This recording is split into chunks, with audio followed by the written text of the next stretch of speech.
So in Dark Neostorm, we are getting a new synchro monster by the name of the World Chalice Miko. Now at first glance, this card has very similar stats to a card like Danglong, and then when you read the card, you can actually see that this card is basically a Danglong. However, not necessarily. Ib and Danglong serve different purposes, but that doesn't necessarily mean Ib is bad. In fact, it's actually quite amazing for True King Dinosaur, and really is everything True King Dinosaur wanted and more, considering Danglong is banned. So in today's video, I'm going to just explain why Ib the World Chalice Miko is everything True King Dinosaur wanted and more. So to start, Ib the World Chalice Miko is a level 5 water spellcaster synchro tuner effect monster with 1800 attack, 2100 defense. Its materials are 1 tuner plus 1 plus non-tuner monsters and the following effect. For this card synchro summon, you can treat one World Chalice normal monster you control as a tuner. You can only use each effect of this card once per turn. If this card is synchro summoned, you can add one World Legacy card from your deck to your hand. If this synchro summon card is sent to the graveyard, you can special summon one World Chalice monster from your graveyard or deck,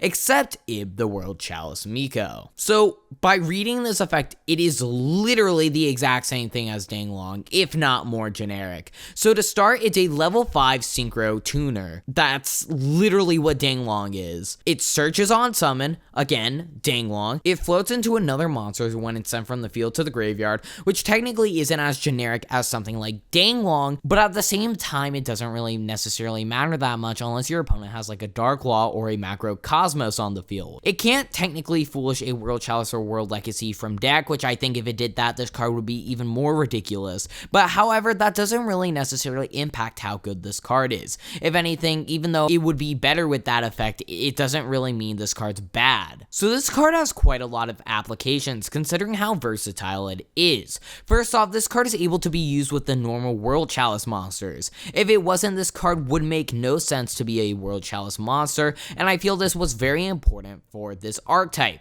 Considering World Chalice are able to put out 2 monsters that add up to level 5 super easily, for example, a Lee and the level 3 Psychic easily make this card. So being this generic, this card just does so much for this archetype. This card is so easily made, as I already stated, and the fact is this card just has such powerful effects to back it up. Like seriously, these effects are so generic and so bombastic. I can't believe that they got this good of a synchro. This card can also be used for Aurum, which is great, especially when this card is floated into another monster. But anyways, it searches for any World Legacy card. Considering all the World Legacy cards we have access to and how generic this card is, it supports a lot of archetypes in the World Legacy lore. Obviously, World Chalice is a good example of this. I mean, it's a World Chalice monster. It technically supports Mech Knights, it supports Orcus, just any World Legacy archetype in general can use this, which makes it so just gosh darn good. It not only searches for very powerful cards, it also flows into any World Chalice monster. This is primarily amazing for World Chalice, but you can also tech World Chalice monsters into other decks that use this card for even more value. This tutors Lee for the archetype as well, which generates even more pluses. This is just an extra deck way of accessing Lee, which is very powerful. One thing to note is this card is a synchro tuner, which might not seem relevant at first, but it actually enables the archetype to play synchro monsters. Think about it, this card can easily help you make a card like Borreload Savage Dragon, FA Dawn Dragster, etc. This card as well can search for cards like Succession, it can search for any World Legacy card, which I think is just so powerful considering the amount of versatility you have with World Legacy cards. The only other card that could search World Legacy cards was the Mech Knight Link monster. However, even then, you had to discard to search. So with that, it wasn't always the greatest. But now we just have an even more generic way of getting a search for any World Legacy card. Because this card is so generic, you can literally run it in anything else as well.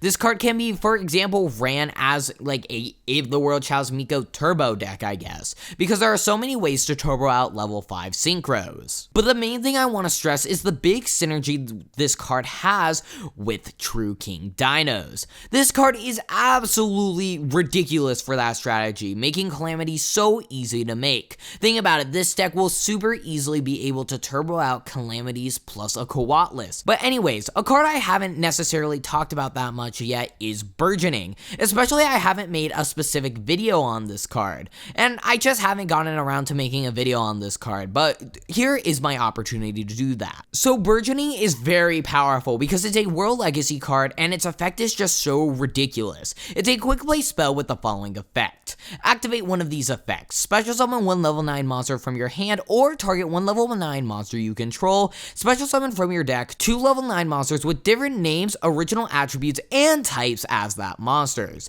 They cannot attack, also destroy them during the end phase. You can only activate one World Legacy Burgeoning per turn. So if you think about it, this card is literally Calamity's Turbo, the card. You target one level 9 monster, which is very easy for a deck like True King Dino to pull off, and summon 2 more level 9 monsters from your deck. Just this card is absolutely ridiculous. For a deck that wants to turbo out Calamities, which don't get me wrong, Calamities is such a freaking powerful boss monster, but Calamities being able to be brought out this easily with one spell card is so good. Calamity also says 2+ materials, meaning you can use all 3 monsters if you wanted to as material. The issue before with this card in True King Dino, however, was it was never necessarily easily accessible. Well, Miko changes that. It feels almost too perfect that Miko is a level 5 synchro tuner that basically is Danglong 2.0 and searches a turbo card for level 9 monsters.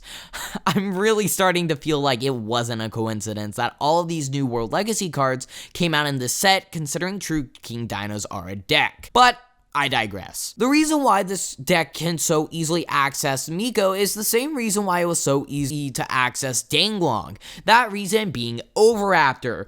Overraptor is a 1-card level 5 synchro, and that is so powerful when you consider cards like Danglong and In the World Chalice Miko. If you normal summon Overraptor, search Miscellaneous Source, special Dracaeolo from deck, that's a level 5 synchro right there. And that is just so much advantage to be had concerning In the World Chalice Miko is a card. However, as well, Burgeoning does throw out another card which is coming out in Dane as well, which I guess I'll throw into this video because why not? World Regalia Demiurgear is a Link 3 Dark Cyber's Link effect monster with 3500 attack. Its link arrows are left, bottom, and right. Its materials are 3 level 5 or higher monsters, and it has the following effect. You can only use this card's name's second and third effect once per turn each. Cannot be used as link material. This link summon card is unaffected by the effects of other monsters. If this card is link summoned using 3 monsters with different types and attributes, it gains the following effect. During your main phase, you can destroy all other cards on the field. If your opponent special summons a monster from the extra deck, you can special summon one World Legacy monster from your deck. Can I just say, this is quite a big boyo. Oh my god, like 3,500 attack on a Link 3? Holy smokes. But besides that, it's unaffected by other monsters and it's an entire board wipe. I think this card's pretty good for a card like Burgeoning to be able to easily access this card, so I thought I should mention it, and just in general, Demiurgear is actually pretty powerful. Overall, Miko is a new replacement for Danglong, and it's so easy to make considering, as I've already stated, it takes 1 Overraptor to make this card. It is a new replacement, but it doesn't fill the same purpose. So basically, with this all in mind, there are differences between Miko and Danglong, and so I don't feel like saying Miko and Danglong are basically the exact same thing is accurate. Even though I may have stated that in this video, they do serve different purposes. For example, Danglong is 2 negates by itself, and while Miko is powerful, it's definitely not 2 negates, and also requires other cards with it to be really good. The big thing with this card is, while yes, this card is literally basically a Danglong in a vacuum, and the fact is a search and a special from deck is the same thing as what Danglong does. However, the difference is the cards you access, because if the World Chalice Miko accesses World Legacy cards, and Danglong accesses Yang Xing cards. So because of those different cards you access, it becomes a combo card, a combo piece, but not a combo ender. And that's where Danglong fits its role as a combo ender. And so in general, that's the big difference between those two cards. However, with all of this in mind, this card is a very powerful combo piece. Even though it's not a combo ender, that doesn't mean it's not a good card, and it's a very powerful combo piece to access your combo enders. It has versatility and power going for it, and with that, I do feel while it doesn't serve the same purpose as Danglong, it's definitely a suitable replacement, and by far is a great card for True King Dino. Thank you guys so much for watching this video. I hope you enjoyed. If you want to support the channel further than just watching my YouTube videos, go down into the description and support me on Patreon. It helps out the channel quite immensely. As well, if you guys want to communicate with me and other members of the Blade YuGiOh community further than just the YouTube comment section, go down into the description and join my Discord server. I'd love to have you guys there. Thank you guys so much for watching this video, and with that, I hope to see you guys soon.